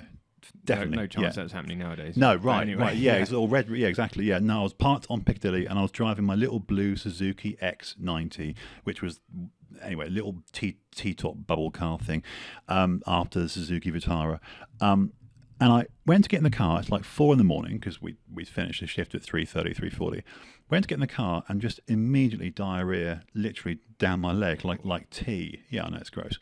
Got in the car, and I remember I just happened to have like a tea towel in the car, because I was always carrying Tupperware and boxes, So thankfully, there was like a little, quite a dark coloured tea towel. So I put that on my seat, sat there, drove back to Putney, because at the time I was living with the head barman at an iconic night spot called Mezzo, and Mezzo Bar was in Wardour Street in Soho, just off Compton Street, Old Compton Street. Yeah, it's a great time. So, like I say, we're early '96. I walk back to the car. I shit myself. I'm thinking that's horrible. I then got back to Putney, and I had Nubain at the flat and sitting on the loo, having a shower. It's now like 4:30 in the morning. And I'm reading the patient leaflet, and I'm having a shot of Nubain on the toilet, which was normal. And it said, abrupt cessation will cause acute withdrawal, vomiting, sweats, nausea, diarrhea, sickness. I'm talking full-on train spotting now. Was there then a wave of anxiety? Hell yes, because the awful creep, talk about mission creep, the literal cold hand on the back of my neck, gives me goosebumps now saying it. I sat on that loo and I thought, holy shit, you're actually not just mentally addicted, you're physically dependent, mate. You're physically dependent, because there I am, for once, taking the time, Justin, you idiot, reading that patient leaflet, and it said, highly addictive, addiction can take place after 72 hours. 72 hours? Yeah. 3 days and you can become addicted. And how far in were you by this point? Oh, weeks, months, even months. Well, what was it? Months? You 3 months, 4 months? Let me think about this. So if I started in sort of August, to be fair, I'd started in August. Oh, and you said this was January, February? Yeah. August, September, October, November, December, January. So 5-6 months. Yeah, 5-6 months deep after the first shot. And at that time, and this is how regular had I been using it? Yeah, exactly. So you took one, and then like a week later, Correct. Another one, and then it was suddenly like a day. Correct, exactly like that. I'd gone from that guy having that shot with my doctor friend in Matthew Kelly's flat, having that one-off lovely experience, and it is orgasmic. It is. I mean, again, I don't. Yeah, that's the thing. Like, we're not saying like there's an effect, isn't there? And that's why you did it. This is it. I mean, look, what I will say on record, and I'm not embarrassed to say it. Again, I'll say this: I defy anyone. There's 3 drugs I'll name now. Nubain, Dilaudid, Dilaudid, Dilaudid, and definitely oxycodone. Those 3, if you give those 3 to a human, that's it. I don't care who you are or what size you are or I don't care what you are. If you give those 3 drugs to a human, if you haven't got a smile on your face and you are in literal heaven and you are enveloped in a warm sea, a lukewarm sea, a duvet of loveliness, all inhibitions gone, the better than coming, better than an orgasm. You are warm, you are safe, you are smiling because you can't help it. From your feet to your face, you are just in a better bloody place. And that is the power of opiates. That's the reality of pain-killing drugs. You are anaesthetized into a better place. And that's the allure, that's the appeal, that's the hook, that's the addiction. And so what year are we in here again? 96. And when did you finish Nubain? March 2008. 12 years. March the 15th, so 2008. From that moment of sitting on the loo, knowing that you were in trouble, knowing that I now couldn't use it once a week, twice a week. I needed it every day. It was daily, multiple daily, or once daily? Let's put it right. When you met me at Chelmsford, I was using it 8 to 12 times a day. No, you weren't. Yes, 8 I was. to 12. Yes, I was. Yes, and I say that with some shame. But I don't want you feel shame. I don't want to No, push it's- anything that you don't want to talk about. no, but it's cool, it's cool. that's. I mean, to me, that sounds a lot. It is a lot. It is a lot. But is that, Even is that amongst stand? Oh, okay. well, even amongst Nubain users, it's quite high. So how did you knew other Nubain users? Yeah. Is it a club? I mean, it's a bad word for it. It's an international club because when I went Right. to Venice Beach, it got even worse. Oh, it ramped up. Yeah. On day one. Yeah. Oh, really? Day one at Venice Beach. Were they using more over there? Yeah, So yeah. So what would More product, less money, more proliferation, more ubiquitous, more common. Yeah. So how expensive was this drug? So in the UK, £40, 40 English pounds for a 10 ml bottle. Or 40 English pounds for either 10 vials in a tray, or a 10 ml multi-dose bottle. What's the dosage? Dosage, actually, that's a really good question. 10 milligrams per mil or 20 milligrams per mil. Yeah. And what would you take? Oh, I take the entire shot, 20 milligrams per mil, and as my tolerance increased, I would think nothing of taking 3 or 4 out of a a 10 shot tray being 100%. I'd think nothing of taking in one hit 40 or 50% of that tray. So literally all of it in a barrel, in we go. In one hit, because you can't overdose on this stuff. It's quite hard to OD on. You're joking. Yeah, no. This is it. This is kind of perfect. Yeah, this is the perfect danger of this bastard drug. It's very. Let me say this to you. No one ever OD'd on Nubain. There you go. What were we talking money a day then? £40. Every day. £40 a day. That was the tax to be alive. £40 a day. So, I mean, again, allowing for discount. 200 to 280 a week. That's fair.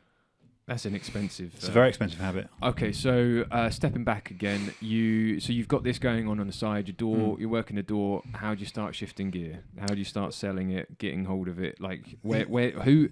Don't have to name names. No, but you didn't just set a venture up. No, Who exactly. opened the door for you? Just think now, because there's probably. Hang on, let me get my location right. Again, I'll only pause to make sure of my accuracy. Yeah, no, take your time. To be fair, in 1997, which was my second year of working at Café de Paris as head doorman, don't you know, I was involved in a car crash in fact, my God, I'll be really accurate again. This was New Year's Eve, 97. Okay, so end of 96, New Year's Eve, going into 97. Another dead friend, a guy called Andy, Northern Andy. People from Ryan's Gym will know him. I was in his Renault 5 GT Turbo. Classic. Yeah, right. Yeah, I think it wasn't the Gordini model, but nonetheless, it was fast as buggery.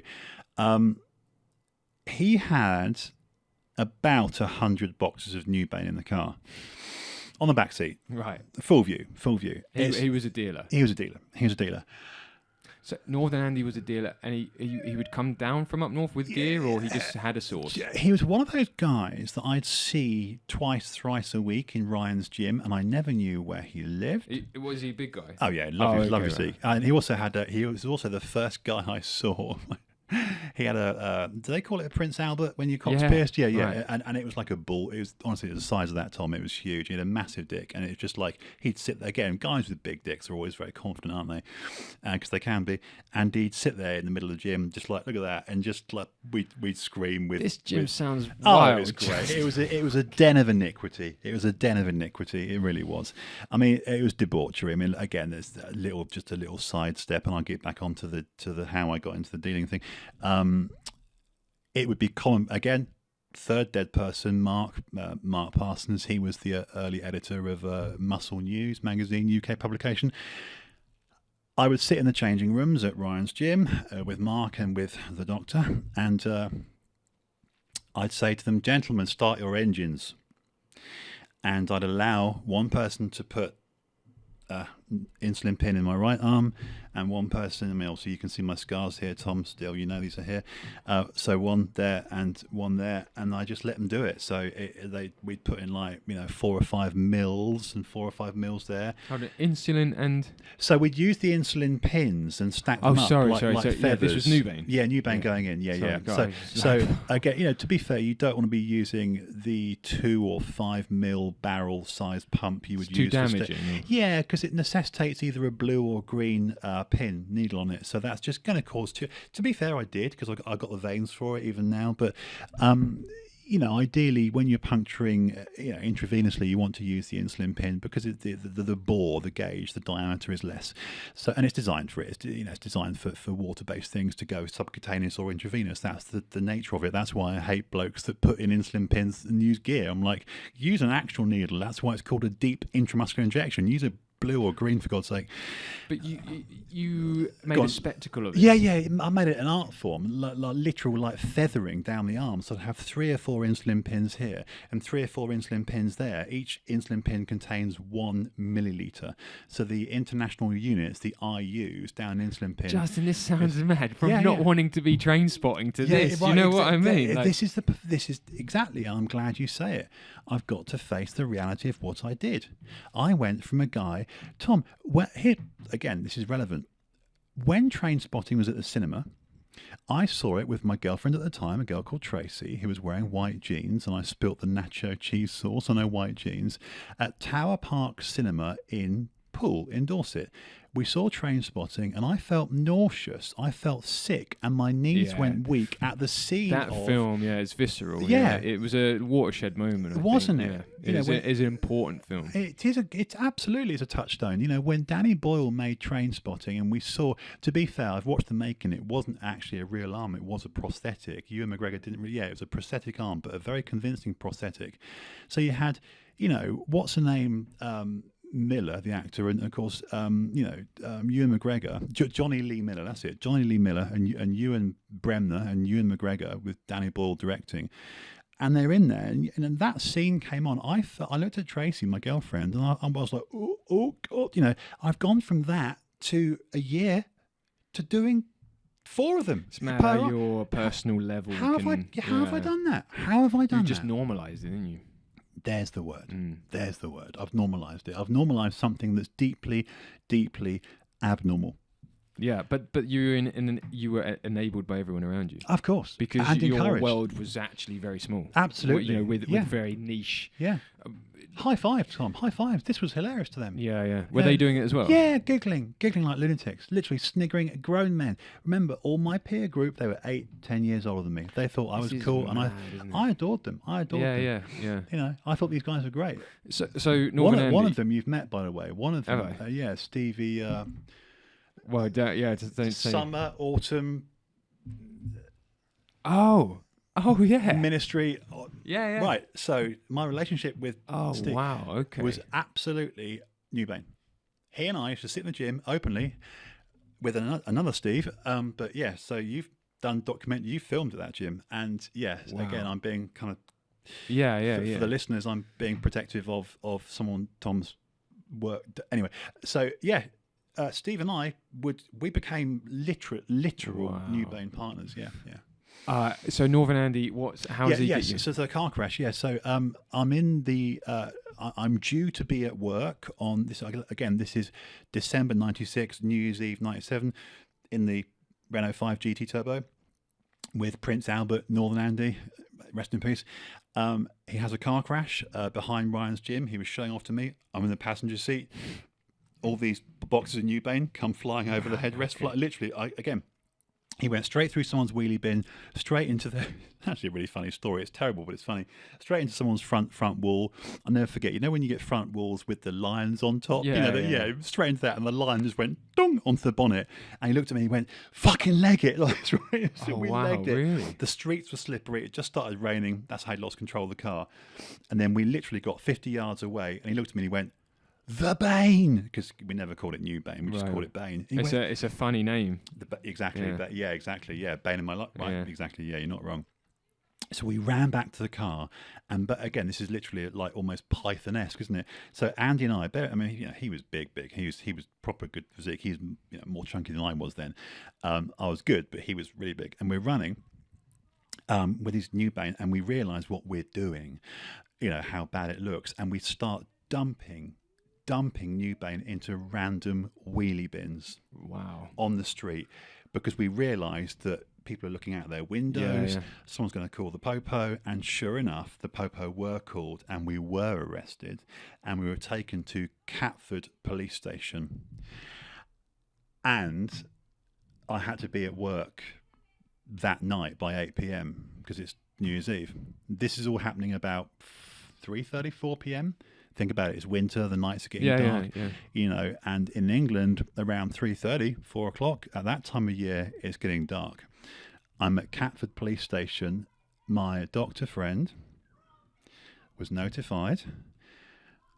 Justin is at Catford, arrested, in possession of, things are looking very bad for me. And my doctor friend, this is where I am grateful, he spoke to the police who didn't know what Nubain was. And they said, we found these two bodybuilders running down the street.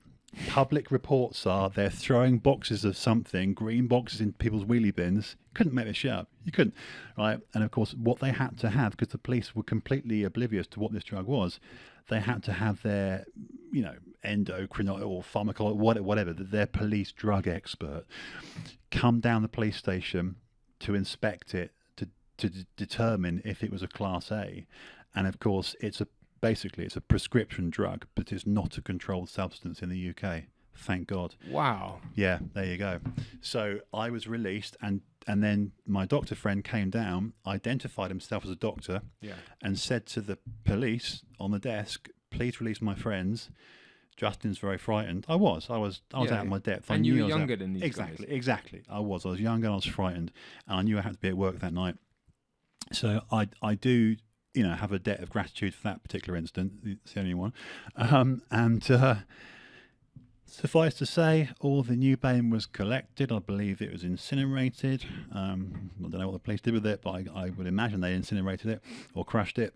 And Andy and I were just grateful that we got away without, being locked up. And I went to work that night, and I remember I still had sufficient Nubain, stored. Yeah, exactly. I still had 4 or 5 boxes, and my doctor friend came down to work that New Year's Eve, and I was on the door. Still very. He was a bouncer. No, he was a punter. He just came down to right. yes. So again, it's New Year's Eve. I'm on the door. I'm in my full uniform. Black leather gloves, the trench coat, the whole thing. And my doctor friend arrived, bringing some of my Nubain with him to calm me down, so I could complete my shift.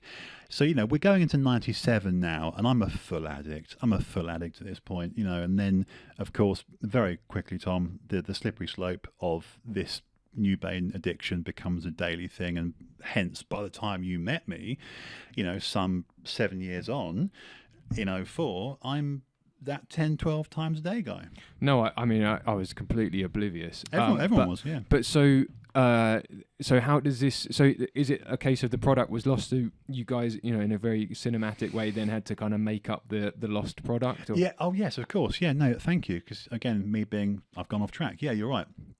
That was really my first foray into being around so many boxes, and of course, what Andy disclosed to me when we were in the cell together was their value, because at best, as a punter, as a customer, all I knew was that I was paying around £40.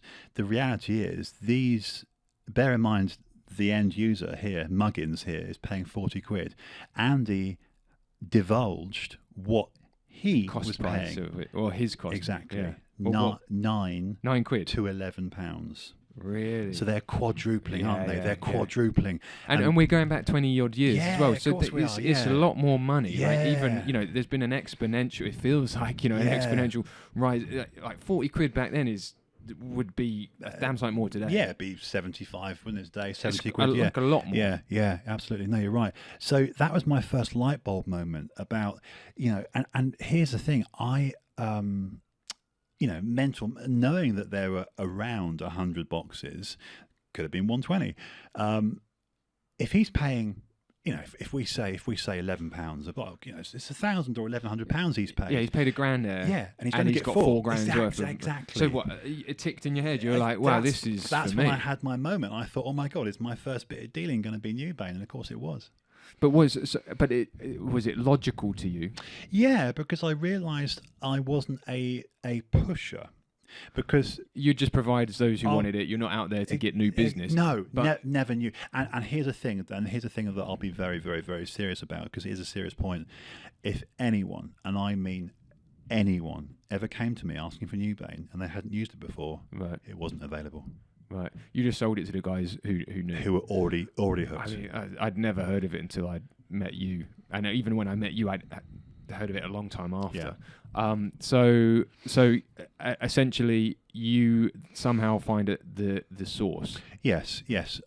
I did, and well, I did, because in terms of degrees of separation, I realised because Andy, after this incident, more or less went back up north, from whence he came, and there was a bit of a void, and I started to speak to a taxi driver and a person close to the gym owner, and I realised that there was something there that I could fill, you know. And at the time, Tom, I remember thinking about the money, but I also remember feeling, I felt a sense of betrayal, because I knew what background I'd come from, and I knew that these people I was with in London, if they'd seen my Bournemouth life, would have gone, "What are you doing here, Bournemouth boy? What are you even?" It's almost like a Guy Ritchie thing, you know. I was right out of my depth. You come from a middle class, exactly, you know, fairly safe background, very safe, and you're dealing in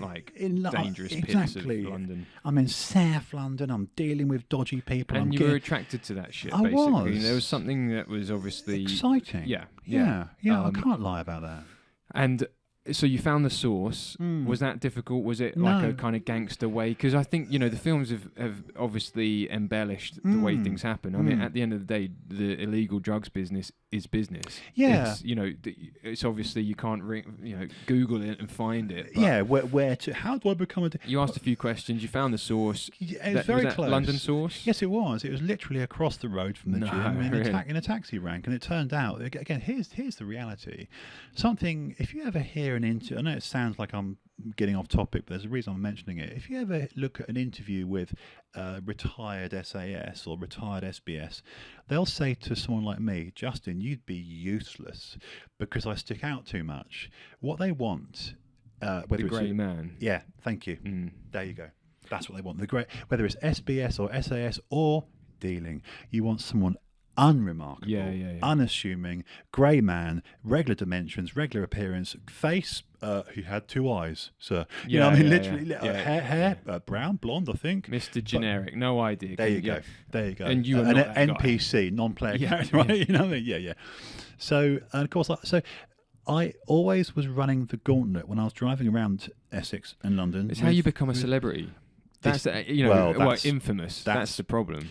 To be fair, what you saw at the gym, well, you didn't see it per se, but what I was doing at the gym, that was really peak behaviour for me. You know, really balling around in various BMW, you know, X5, X6, and with blacked out windows, with a trunk full of shit. Was it? Okay. So Nubain and steroids hand in hand. That's the Nubain dealer. What you just were then like got any steads and one and the same. But I mean that then took me to very quickly from southeast London to Ilford, to East London, and it's fair to say from Ilford all the way down the A12 to Suffolk to Ipswich. So Ipswich, Colchester. Was there a big place in Ipswich? Oh yeah. Is that because of the docks? Maybe is it anything to do with? Actually, do you know what? I don't know, because I never went to the docks. But I think you've raised a point that might be very relevant. I never thought about it. Coming over from Europe or somewhere, who knows, and it just got smuggled on. That's actually good. Do you know what? That's a really interesting point you've raised, because I never, again, I was so immersed, I was so involved, I was so on the M25, on the A12, you know, these major arterial roads and our British notorious M25. From Chelmsford to Colchester to Ipswich, back into, to Southend, to Canvey Island, to Billericay, to Grays, Chadwell St Mary, Tilbury, on and on and on. Up to Coventry, Milton Keynes, Derby, Nottingham, Were these like Northampton. drop-offs or Yeah, pickups? pickups and drop-offs. Bin liners, whether it's a bin liner full of enanthate or cypionate or propionate. Did you have a level, like I'm not doing a drop if it's worth less than 50 quid or something, or Yeah, if it was less than a couple of grand, I wouldn't do it. Right. Yeah. So you were a dealer's dealer, Yeah, in a sense. So the source. So I'd get straight from the person creating it. Yeah, oh, okay, right. So whoever, let me be clear. So it got to the point between me and, if I said geographically, Birmingham, Coventry, Milton Keynes, down to London and down to Suffolk and Essex counties, I was a person removed. Well, I was able to sit with the person who was physically making it. There you go. So, you've got a man in a lockup somewhere, and I'm not being vague. I really didn't know. This is one thing I never did. No, see. sure. I'm not going to push. I. But it was a lockup, was it? Yeah, it would always be. Hey, it could be someone's garage. The Right. reality is these raw ingredients come from China. Well, they certainly were when I was out of it by 2007. And they'd end up in, for argument's sake, Kent, or wherever, and they'd be created, and then I'd see that guy. So it really took off once I became a gym owner. Wow. Because then you had a no, but you weren't actually at the gym. You were still running around.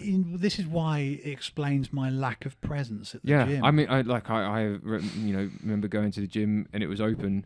And no one was there. I mean, I was like mad because there's like all this like TV disgusting. and everything. Yeah. Please steal. Everyone just had respect for you, for it, because you were a big, I felt like you were a big deal. Yeah. Everyone, you stuck out, man. And I made a point in Chelmsford of when I moved there, I made a point of being aggressive enough to just let people know. So from what 97 you started dealing Nubain and gear, and all the way through to 2007. Yes, but I'd say very, very sporadically. I mean, so it wasn't a major source of income. Well, I do it,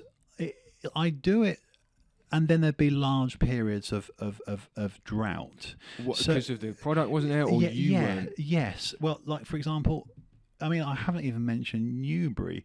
Again, sadly, two more friends. There's a pattern here, isn't there? Graham Black and Mike Sheridan. So Graham Black in Newbury and Mike Sheridan in Oxford. Mike Sheridan, good IFBB pro. Both dead.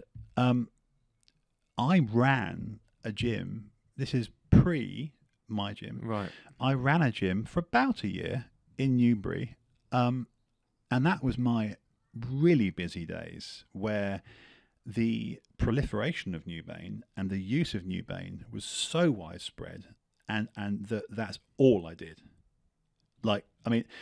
It was my wage. It was my having access to it, and having so much of the stuff was my wage. I didn't need to do protein. I didn't need to do anabolics. I opened the gym. I shut the gym. They, as in the punters, would come to me in droves from like I say, we're talking Newbury, and someone might come down from Birmingham, from Brighton, from Bournemouth, you name it. I just say B's for the sake of it, but those would be the place. Literally, huge road trips. They would travel 300, 400 miles, nothing. Hours. Yeah. And that's something you do, by the way, as an addict, and anyone listening to this who understands what true addiction's like, real addiction, have funds, will travel. If I was entering into withdrawal and I'm in Bournemouth and there's Bain in Ipswich, I'm going. It's Christmas Eve. I'm going. No hurdles, no challenges. Oh, don't give a fuck. When you're in Bournemouth with Sadie, lovely Sadie, visiting the parents in 04, 05, and I'm trying to get off, trying to think, I might just kick it I might just do it. And then by 14 hours in, going, no, I'm on the toilet, diarrhea, vomit, diarrhea, vomit. It's Christmas Eve. In the car, Sadie, we're going to see my friend in Ipswich who's got some 4-hour drive. Done, don't care, no explanation, doing it. You know, again, that was normal for me because that's how addicted I was. You know, I mean, Tom, I know it's a bit of a jump ahead, but I sat down with my late. Oh, let me turn this. I know it's fine. It's just that's my alarm to remind me to take my anti-rejection drugs. So the late Tom Prince, very good American pro, sadly died earlier this year. I sat down in the iconic Firehouse restaurant with him in 2000, Jan 2000 to be precise, and we worked out on napkins in the Firehouse restaurant on Main Street in Venice, on the corner of Rose and Hampton where Gold's is. That's where Arnold used to eat every day. And we worked out what we'd spent on Nubain over the last 6 or 8 years. And it's house money. It's house money. Hundreds of 120 grand. Yeah. And that's when you start the self-loathing. When you realise, had you not spent that and put it in your arm, you would have got yourself a house, bricks and mortar. Yeah, but then you justify yourself out of it. You know, you have to make it work. Yeah. Well, on that note, let's call this the end to this one. Okay. And it's a good one. We will pick up with more stories. There's still something really juicy I want to get out of you, so that will be next time. No worries. Thanks, man.